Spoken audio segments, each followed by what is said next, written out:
Okay, good morning all. So let us begin our class today. Today I have selected a very practical and relevant topic for you, which is important to you both clinically, theoretically, and for exams. One of the short case that you can get is that of a chronic tonsillitis or acute tonsillitis. So let us discuss this topic, tonsillitis. Before that, you have to know something about the tonsils. Since we don't have a lot of time, so I have directly jumped on the palatine tonsil. But you already know that there are various types of tonsils which together form the Waldeur's ring.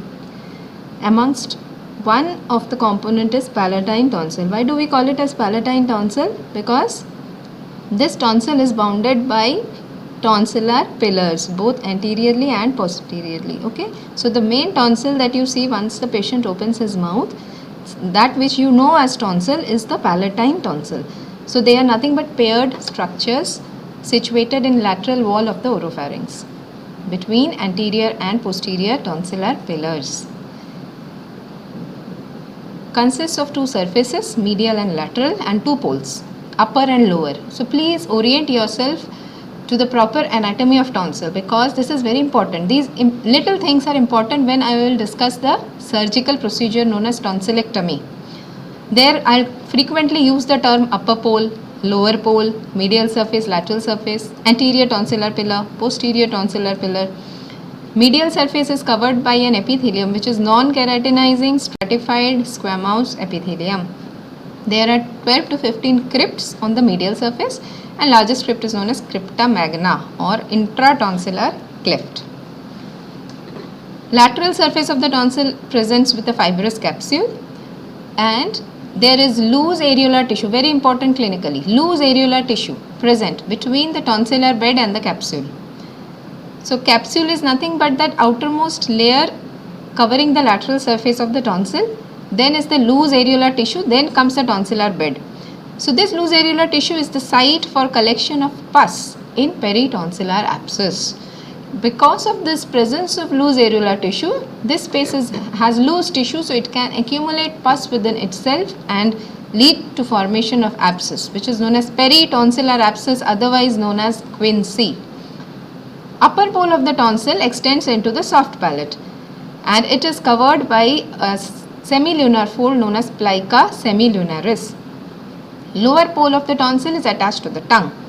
Here also a triangular fold of mucous membrane is extending. Lower pole of the tonsil is attached to the tongue, and a triangular fold of mucous membrane extends from anterior pillar to anterior inferior part of the tonsil, enclosing plica triangularis. So very simple. Upper pole plica semilunaris, because the semilunar fold is connecting it. Lower pole is connected to the tongue by plica triangularis. Tonsil is separated from the tongue by tonsillolingual sulcus. So this is the diagram. These are the crypts which are present, and you can see this is the primary crypt, further branching into secondary crypts, and single large crypt or the largest crypt present is known as the crypta magna or intratonsillar cleft. Now, what do you mean by tonsillar bed? All the structures on which is resting the tonsil will form components of the tonsillar bed. So it is found by first loose areolar tissue which is containing the paratonsillar veins. Then is the pharyngobasilar fascia, superior constrictor muscles of the pharynx, buccopharyngeal fascia. You have a diagram, right? You have a proper diagram in your book regarding this. Styloglossus muscle, the medial pterygoid muscle, glossopharyngeal nerve. These structures are very important structures forming the tonsillar bed. This is a very important component you should know. And this is the blood supply of the tonsil. Again a very relevant diagram. All the important blood vessels which are supplying the tonsil and which you have to be aware while doing tonsillectomy. Okay, right from the upper pole to the lower pole, you can see the descending palatine artery, which is a branch of the maxillary artery, then tonsillar branch of ascending pharyngeal artery, ascending palatine artery, tonsillar arteries, and dorsal lingual branches of lingual artery. So multiple blood supplies are present for tonsil. And lymphatic drainage, they drain into the upper deep cervical lymph nodes. Again, a very important thing. Upper group, you have jugular nodes, upper, middle and lower. Upper deep cervical lymph node, otherwise known as jugulo-digastric lymph node. Why is it known as jugulo-digastric? Digastric is nothing but the muscle and jugular vein. At this close proximation is present these lymph nodes. That's why they are known as jugulo-digastric lymph nodes. Functions of the tonsil, yes, it is a component of inner Waldeur's ring. It has a protective role, acts as a sentinel for air, for any foreign body coming from the air passage or food passage, and crypts increase the surface area for contact with foreign substances. And before the air or the food can enter into the food pipe or the windpipe, these act as security guards. They are the ones who will trap the foreign body, the organisms, and avoid their entry further into the body. So what is acute tonsillitis? Mostly affects children in the age group of 5 to 15 years. Okay, acute is more common in children. Definitely it may affect adults, but relatively more common in children. Organisms, most commonly beta hemolytic streptococci, staph, pneumococci, H. influenzae. Symptoms: fever, sore throat and difficulty in swallowing. What is difficulty in swallowing known as? Dysphagia, and painful swallowing is known as odynophagia. Pain in the ear. This is nothing but referred otalgia. Pain is in the ear, but the cause is not in the ear. It is somewhere else. So tonsillitis can cause referred otalgia or earache, and certain other constitutional symptoms. There are certain types of acute tonsillitis. First and foremost, acute catarrhal or superficial tonsillitis. Second is acute follicular tonsillitis. Then acute parenchymatous tonsillitis and membranous. So this is nothing but the pathology. Depending on pathology, this classification is there. Here tonsillitis is a part of generalized pharyngitis, mostly seen in viral infections. The follicular variety, here what happens, infection spreads into the crypts with purulent material, and such that you can even see pus-filled crypts showing as yellow spots on the surface of tonsil. Okay, this is follicular tonsillitis. Parenchymatous, the entire parenchyma of the tonsil is enlarged and congested. And membranous, after what happens, all the exudates, once the exudates from the crypts have come out and coalesced to form a membrane on the surface, then it is known as membranous tonsillitis.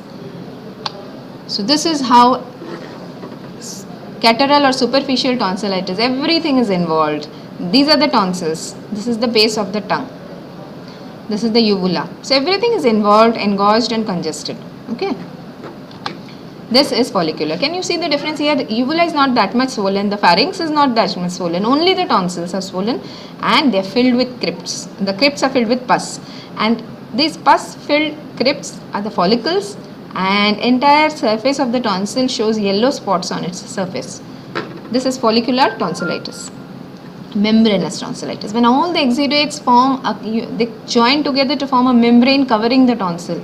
It is known as membranous tonsillitis.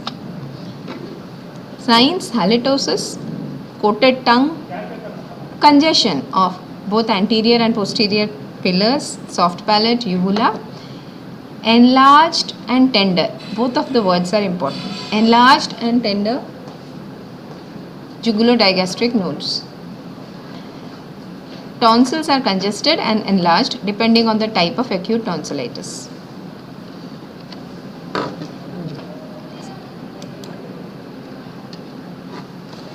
Just a minute. Cut गया? ये of हो गया था। कब से? अभी मैं call किया था। इसको आप म्यूट करो पहले। Welcome and thank you for choosing freeconferencecall.com. You're helping people around the world communicate for free. There are 18 participants in the conference. इसलिए पूछ रही हूँ, पता होना चाहिए ना मेरे को। ये मिनिमाइज करना, ये मत करना, ठीक है? क्रॉस में। नहीं, वो तो मैं करती नहीं। अच्छा, ठीक है। बंद हो गया था। तो कब से पूछो ना? अभी तो मतलब कितने स्लाइड से? अभी का भी तो अभी करके दिख रहा था ना? मेरे को भी मैसेज किया होगा फिर मैंने. All participants are muted. Ma'am sound and video have disappeared. से मतलब कहाँ से वीडियो डिसअपीयर? आवाज भी तो चलो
so minimize कर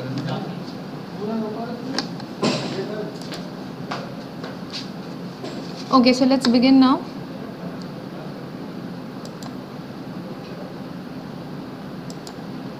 This is what I just told you about the anatomy of palatine tonsil. So here the most important thing is we have two pillars, we have two poles covered by non-keratinized stratified squamous epithelium, and there are multiple crypts on the surface, 12 to 15 in number. The largest one is known as crypta magna. And other than that, one thing you should know is there are loose areolar tissue which is present between the capsule and the bed. And this is the site for collection of pus leading to peritonsillar abscess or quinsy. Okay. These are some extra information that I had given you about plica semilunaris, which is joining the upper pole of the tonsil to the soft palate, and plica triangularis, joining the lower pole of the tonsil to the tongue. This is the diagram, you all know. Now, structures forming the tonsillar bed, this is very important, and I have told you all the points. So just remember, from medial to lateral, what are the structures? The tonsil tissue itself, the loose areolar tissue, which is containing paratonsillar vein, which is very important. Then pharyngobacillar fascia, superior constrictor muscle of pharynx. Then the buccopharyngeal fascia. Then styloglossus muscle and medial pterygoid muscle, and then the nerve, glossopharyngeal nerve. Now this is the blood supply. Okay. Lymphatic drainage, again very important. This is what I told you. It drains to the upper jugulo-digastric lymph nodes, or upper group of deep cervical lymph nodes. Functions, again protective in nature, you all know this. So acute tonsillitis usually affecting children, age group 5 to 15 years. Commonest organisms, Staphylococcus, Streptococcus. Strepto is most important. H. influenzae nowadays. And symptoms are fever, sore throat, odynophagia, dysphagia, referred otalgia, earache, and certain constitutional symptoms that you have in every fever, like myalgia, malaise, headache. These things can happen. Now this is what I was discussing, the 4 types of tonsillitis. Okay, the first one is the superficial or catarrhal tonsillitis, second is follicular, third is parenchymatous, and fourth is membranous. So this is the superficial or catarrhal tonsillitis, where uniformly everything, the tonsils, the pharynx, the uvula, palate, everything you can see is engorged and congested. Okay, this is nothing but acute catarrhal or superficial tonsillitis. Then comes follicular tonsillitis, where you can see the surface of the tonsil is studded with yellow spots, and these are nothing but pus-filled crypts. Third is when these pus-filled crypts will ultimately, the pus will form exudates, come out, and it will form a membrane covering the entire surface of tonsil. Then membranous tonsillitis. And signs, what you can see, there will be a coating of the tongue, because these patients have such an infection in the oropharynx. They have a coated tongue, halitosis, congestion of anterior and posterior tonsillar pillars, soft palate, uvula. All the adjoining areas are congested. Jugulo-digastric nodes are enlarged and tender. Tonsils itself are congested, enlarged, and that we have already discussed. Depending on what type of tonsillitis, they will have crypts, they will have yellow spots, or they may have a uniform membrane. Okay.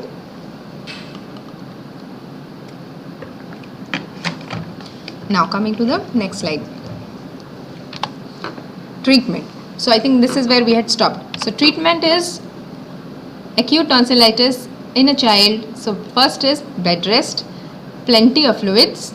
You have to relieve the patient of his symptoms, and then analgesics and all, and antimicrobial therapy. Very, very, very important. Nowadays, because of this aggressive antimicrobial therapy given at the correct time, we have reduced the incidence of complications like peritonsillar abscess, or maybe even spread to surrounding areas like parapharyngeal abscess. So these things are substantially reduced because of use of antimicrobial therapy. So now this therapy, penicillin used to be given. Nowadays they have seen that even macrolides in the patients who are sensitive to penicillin, they often respond very well to macrolides. What are the possible complications that can occur? Chronic tonsillitis. Repeated attacks of acute tonsillitis can lead to chronic tonsillitis. Peritonsillar abscess. Again and again we are coming to this topic, otherwise known as quinsy. Then surrounding areas. Parapharyngeal abscess. Para means on the sides. Pharyngeal. So the abscess which is present on the side of pharynx. Then cervical abscess can spread to the ear, leading to acute otitis media. ARF, acute rheumatic fever, acute glomerulonephritis. You must be covering these topics in your pediatrics classes. And subacute bacterial endocarditis. What happens? Tonsil is often becoming a harbor. It becomes a safe place to harbor these organisms. That same organ which was acting as a security guard now acts as a terrorist. That happens because this organ was doing its normal work, but on repeated attacks, these tonsils have now become to such a great extent that they themselves are not, they are containing the infection, they are preventing the organisms to reach further inside the body, but they themselves are getting infected. And then what happens, they now form such huge amounts of pus. That pus is not getting controlled, it gets spread to adjacent areas, which will further spread to the surrounding vital structures, and it will itself cause a lot of complications. So then what happens? That means if the child is having 1 or 2 attacks of acute tonsillitis and he is recovering, there is nothing to worry. But that same child, if, because everybody's immune system is not the same, so that same child, if he is developing repeated attacks of acute tonsillitis, what is the frequency of attacks will come to it. If he develops repeated attacks and he develops these complications, then it is a high time for you to realize that this tonsil is doing him more harm than good. So it is always a risk-benefit ratio. Then you have to think of treating the tonsillitis and treating the cause. And this is one thing, differentiate. What happens? Membranous tonsillitis, there is a membrane, white membrane over the tonsil can be because of various conditions. Tonsillitis is one of them. Okay, white membrane over the tonsil. Other than that, there are important conditions like diphtheria, a very life-threatening bacterial infection. Thanks to the vaccination strategies and immunization schedules, diphtheria has substantially decreased. But 30 years ago, this used to be a major cause of mortality and morbidity in children. Then Vincent's angina, infectious mononucleosis, agranulocytosis. So all these, even aphthous ulcer has a whitish covering around it. So these things should be kept in mind when you are seeing a membrane over the tonsil. Now coming to, so that was all about acute tonsillitis. Now we are coming to chronic tonsillitis. Okay, it is sometimes formed as a complication of acute tonsillitis, can be seen as subclinical infection of tonsil or as chronic sinusitis or dental sepsis. All these can lead to chronic tonsillitis and mostly affects children and young adults. Actually, chronic is more common in adults. Okay. So, clinical features. Recurrent attacks of sore throat, chronic irritation in throat with cough, halitosis, dysphagia, odynophagia, and thick speech. So, you have to remember here, both acute and chronic tonsillitis, there is some abnormality in the tonsil, definitely, due to which he is getting problems. Problems like dysphagia, odynophagia, halitosis, chronic irritation in the throat, and repeated. A person with chronic tonsillitis will have more attacks of sore throat in a year than that of a normal person. But then how is it different from acute tonsillitis? Features of acute conditions are not there. High grade fever, malaise and myalgia, to the extent that he is not able to go to school or go to work. Daily routine life is not that much hampered in case of chronic tonsillitis. At least it is controlled with medication. But a child suffering from acute, he is bedridden for 5 to 7 days because of that acute attack. Okay. Secondly, the pain is also less in case of chronic. Pain where? Pain both in the tonsils, in the throat, and the lymphadenopathy that we get, enlarged jugulodigastric lymph nodes. These lymph nodes are enlarged in both acute and chronic. But in chronic tonsillitis, these lymph nodes are non-tender. But in acute, they are tender. So tonsil may show varying degree of enlargement depending on the type. Pressure on anterior pillar expresses frank pus or cheesy material. So mainly seen in fibroid type. This is known as Irwin-Moore sign, very important. A person of chronic tonsillitis. So visibly, if you see a tonsil in those patients, you will see the tonsil is mildly enlarged. The patient is afebrile or a low grade fever, not very toxic, but complaining of persistent sore throat. He is not complaining of severe, but there is a persistent dysphagia and odynophagia. How will you, the telltale sign will be gradually, very gently, you press on the tonsil. Cheesy material will come out. That means there was pus harboring inside the tonsil, which is nothing but Irwin-Moore sign positive, which indicates chronic tonsillitis. Flushing of the anterior pillar compared to rest of the pharyngeal mucosa. and enlargement of the jugulodigastric nodes, which are enlarged but non-tender. This is important, okay? Treatment, conservative management, and if not, if the patient's symptoms are not controlled, then we have to plan for tonsillectomy. So complications, again, almost similar. Okay, if you don't treat a patient of chronic tonsillitis in time, he can develop all these things. So these are nothing but again a repetition of that. So this is how peritonsillar abscess looks like. Okay, if you just zoom out, actually, this is uvula. This is the portion. Can you?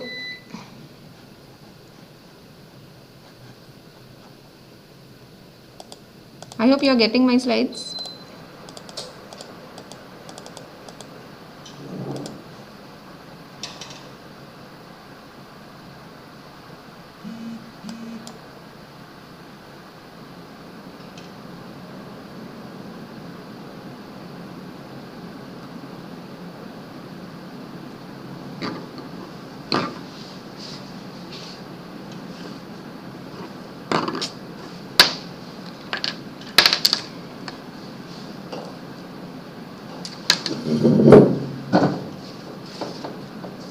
फिर से cut गया, बुलाइए उनको, फिर से cut गया।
हाँ आ रहा हूँ।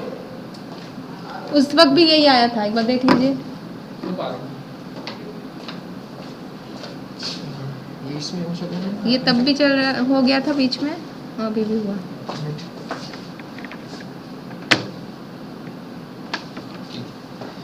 इसमें तो पावर नहीं किया होगा ना मेरे ख्याल से। नहीं, इस वक्त जाना नहीं चाहिए। पर ये तो चल रहा है। नहीं, ये लेकिन बीच में भी तब जब कॉल कट गया था ना, अच्छा, हाँ, तब भी ऐसा आया था। अब इसको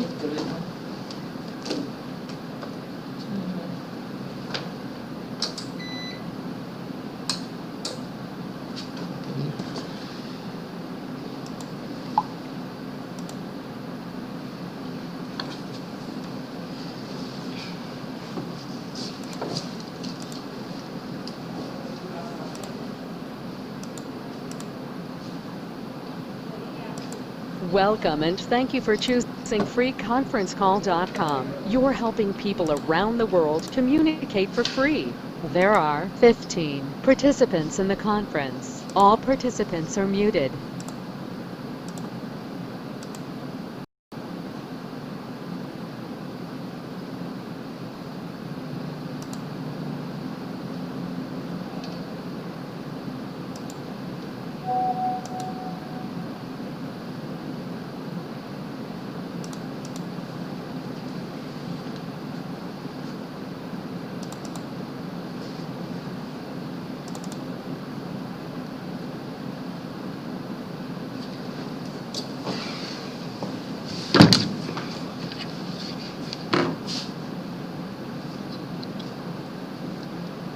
So I think we are now back. So where was I? Yeah. So we were discussing peritonsillar abscess or quinsy. Now this abscess that you can see here, this is, please understand, this is the tonsil. In case of peritonsillar abscess, the word is peri. So the swelling is around the tonsil, not over the tonsil. Around the tonsil at the region where this anterior tonsillar pillar and the soft palate is there. So the soft areolar tissue surrounding that tonsil, that is enclosing a lot of pus in it, and so that in turn leads to a swelling in this region. This is the area of peritonsillar abscess, and here the patient has severe systemic symptoms with severe pain. He cannot even swallow his saliva. He has a hot potato voice, and these patients they need immediate relief. Otherwise, can you imagine this whole swelling? He cannot breathe, he cannot swallow. It's a very terrible condition. And the treatment is also simple. After doing few normal routine procedures, investigations, you can directly drain this abscess, okay, and bring out the pus. Remember, wherever in the body if there is abscess, that pus has to be drained out. Whatever treatment you give, if you don't remove the pus, the patient will not be treated. That is a universal law for all abscess. So if there is abscess here, you have to drain it. I hope you all are getting your slides now. So now we have covered this.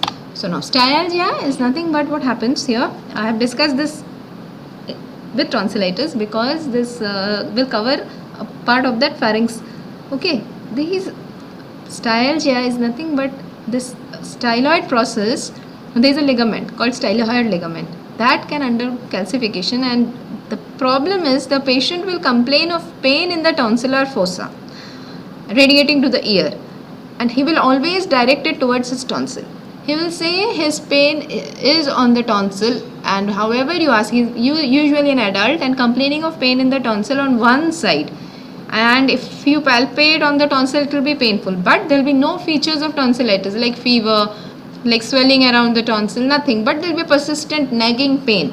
Then always think of styalgia, that is styloid process, which is actually immediately deep to the tonsil. You get the styloid process. So that styloid process infection or styalgia can lead to a presentation which is quite similar to tonsillitis.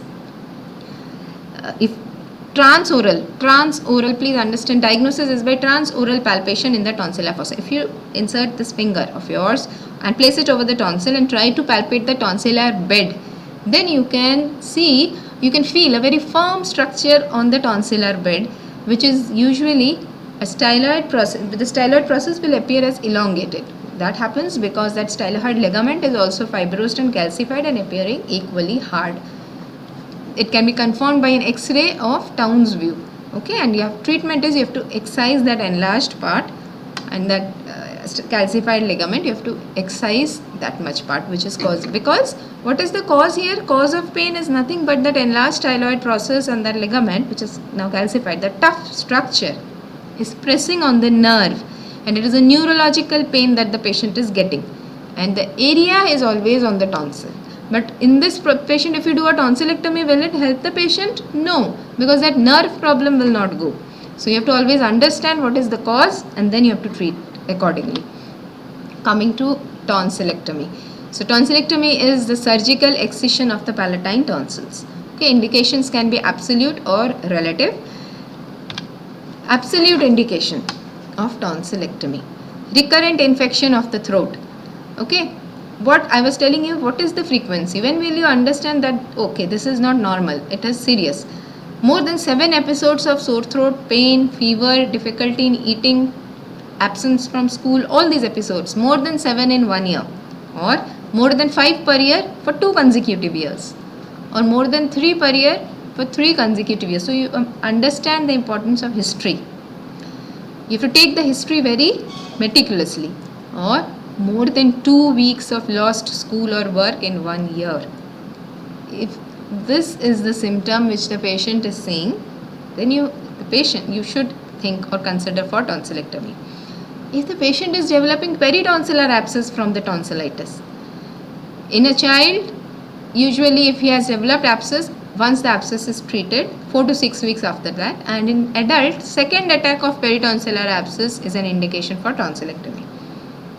I told you tonsillitis will cause high grade fever. So if the tonsillitis is causing febrile seizures, then you need to remove the tonsil, because you cannot allow the child to have repeated attacks of febrile seizures.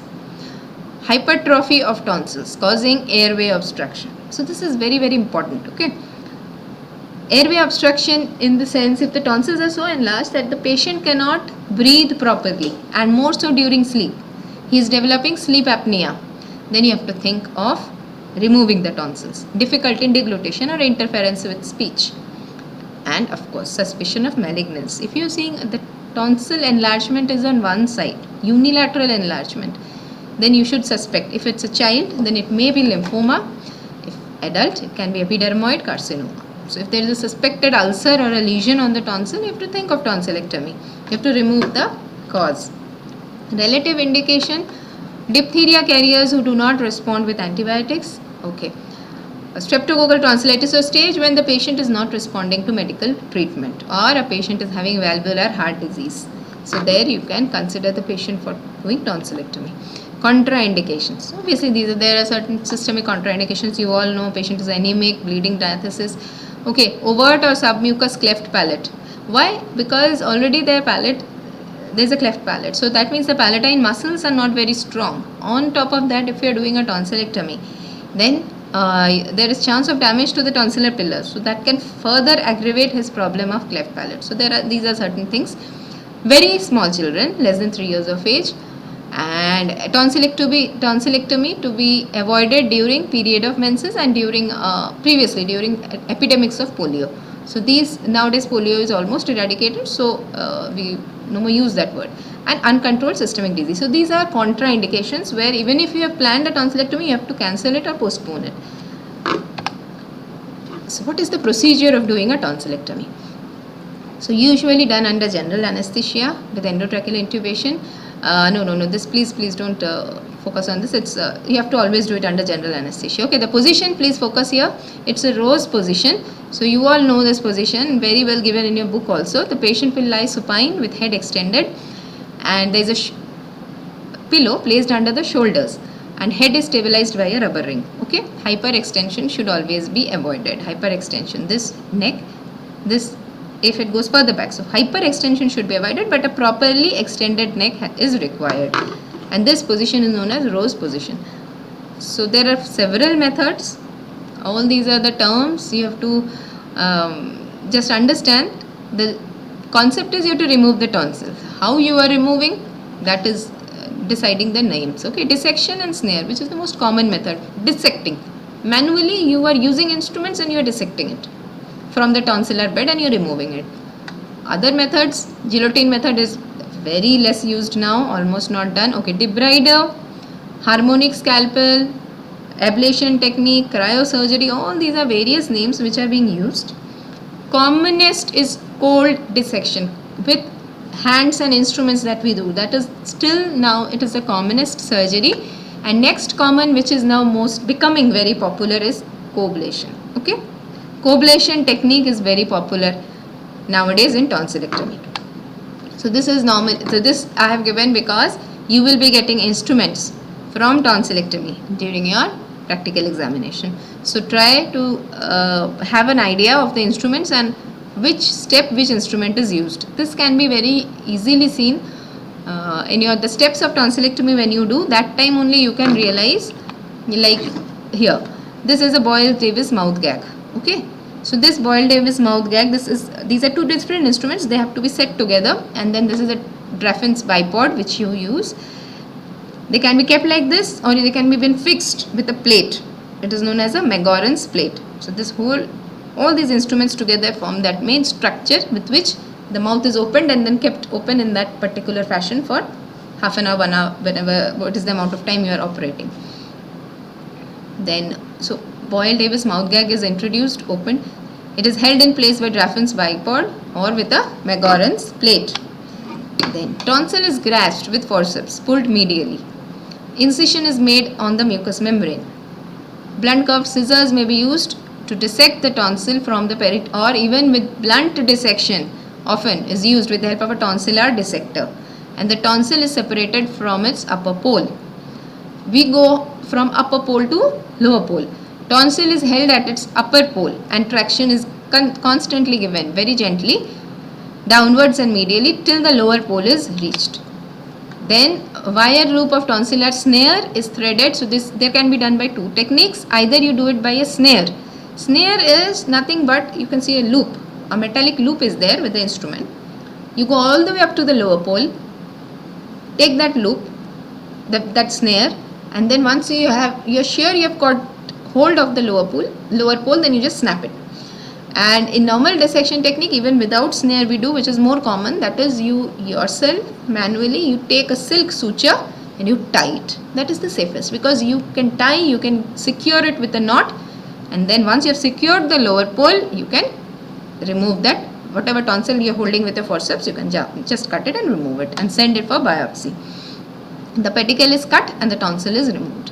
A gauge is placed in the fossa, pressure is applied for few minutes. You wait for few minutes, then look for any bleeding points and you can then secure the bleeding points. Same procedure is removed on the other side. Please remember, for chronic tonsillitis, when you are doing tonsillectomy, it is always bilateral. There is no point in saying I have done unilateral tonsillectomy in this patient. Tonsillectomy means it is bilateral. Post-operative care. So this is the patient from the OT, he'll be observed for some time, then sent to the ward. What are the important things you should look for? You should look for vital signs and for bleeding. Any bleeding from mouth or nose, you have to be very careful. Okay. Diet, okay, immediately post-op, after 6 hours, once the patient is recovered from his anesthesia, can give cold milk or ice cream. We give cold fluids. Why? So that there is topical vasoconstriction. Then sucking of ice cubes will relieve pain. Gradually semi-soft and soft and semi-solid, and gradually solid diet.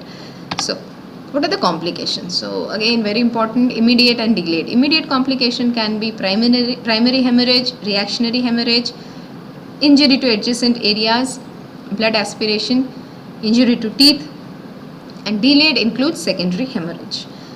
So what is primary hemorrhage, what is reactionary hemorrhage, and what is secondary hemorrhage?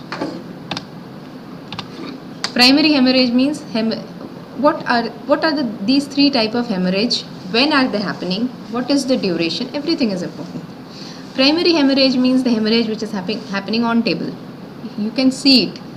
You have time. You're still in the OT. Patient is still under anesthesia, so you repair it. Reactionary means patient has gone to the ward, within 24 hours you are seeing there is oozing, persistent oozing or bleeding. That is reactionary hemorrhage. Secondary, after 2 days. If the patient, you may have even discharged the patient. 2 days to 5 days. Within that, if the patient is developing hemorrhage, that is secondary hemorrhage. Secondary hemorrhage is mainly due to infection. Okay. Primary is due to bleeders. You have left, so there are bleeders. Now you tie again. Reactionary is everything was secured, but in the ward, some knot has slipped. There is slippage of ligature. Ligature is the knot. So due to the accidental slippage of ligature, the vessel is now bleeding again. So that may cause reactionary hemorrhage. And secondary is blood clots had formed. Everything was good, but there were microorganisms growing beneath those blood clots, and now they have formed a full-fledged infection. Whenever there is infection, you know, acute mediators, acute signs of inflammation will come and they'll start bleeding again. Now this is very short. In short, I'll take this and I'll complete this, because tonsils is incomplete without adenoids. Okay, adenoids is nothing but another same lymphatic tissue, only the location is different. You all know it is located at the junction of the posterior wall and roof of the nasopharynx. So otherwise known as nasopharyngeal tonsil. Adenoids are the hypertrophied mass of lymphoid tissue situated at the junction of roof and posterior wall of nasopharynx. Mass of lymphoid tissue is termed as adenoids only when it is hypertrophied. Now normally adenoids is present in childhood. By puberty it almost undergoes atrophy. It's a pink globular mass with vertical ridges on its surface. It does not have crypts. First thing. It is lined by seriated columnar epithelium. Second thing. What is it? It is lined, that was lined by non-keratinized stratified squamous. It is lined by columnar epithelium. It had a fibrous capsule. This does not have a capsule.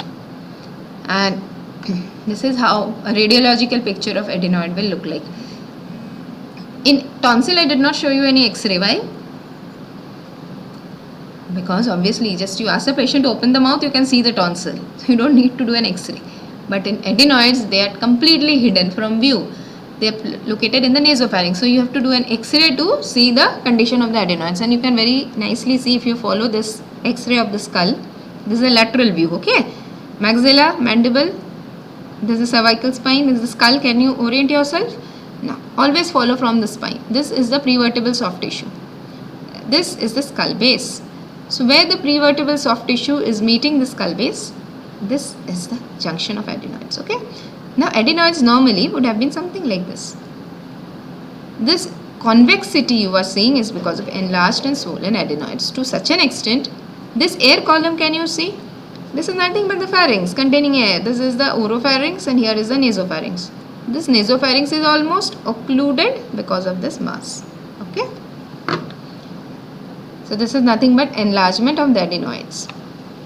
Symptoms: nasal obstruction, snoring, mouth breathing, rhinolalia clausa.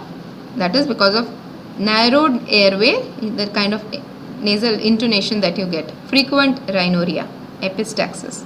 So all these are problems, and general problems also, because usually these are children. Okay, so since they're not able to breathe properly, they will be anorexic, lethargic. Adenoid facies, very important. Persistent, prolonged, continuous adenoid enlargement will make them what? They'll be more prone to breathe from the mouth. They're forced to breathe from the mouth. So they will, and remember this is a growing age. So growing age child constantly breathing from the mouth. Normally we are supposed to breathe through our nose. Mouth is not meant for breathing. Mouth is meant for eating. But these children have to breathe from their mouth. So what happens? The palate, because it has to accommodate more and more of air, it becomes high arched. High arched palate will show something like this kind of a feature. Sunken eyes, pinched, because nose is now not able to breathe now, so it is not used more, so they have a narrow pinched nostril, whereas a open mouth with a high arched palate. Crowding of the teeth, dull mask like face, protruding teeth, drooling of the saliva, loss of nasolabial fold. So these are all adenoid facies.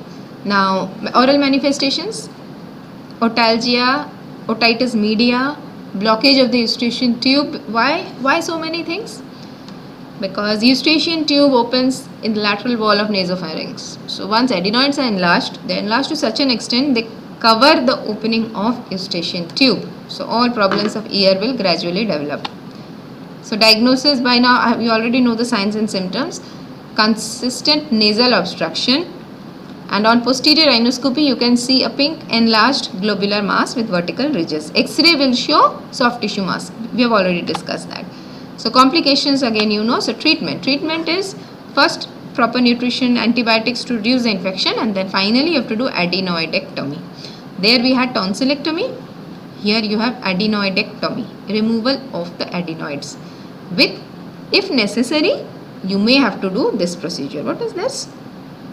What happens? Patients with enlarged adenoids, persistent eustachian tube blockage will lead to retraction of the eardrum. Eardrum tympanic membrane will move inwards because of eustachian tube, which was supposed to maintain middle ear pressure, is not acting properly. In those patients you may have to do myringotomy. Please remember, myringotomy and myringoplasty are not same. Myringotomy with grommet insertion.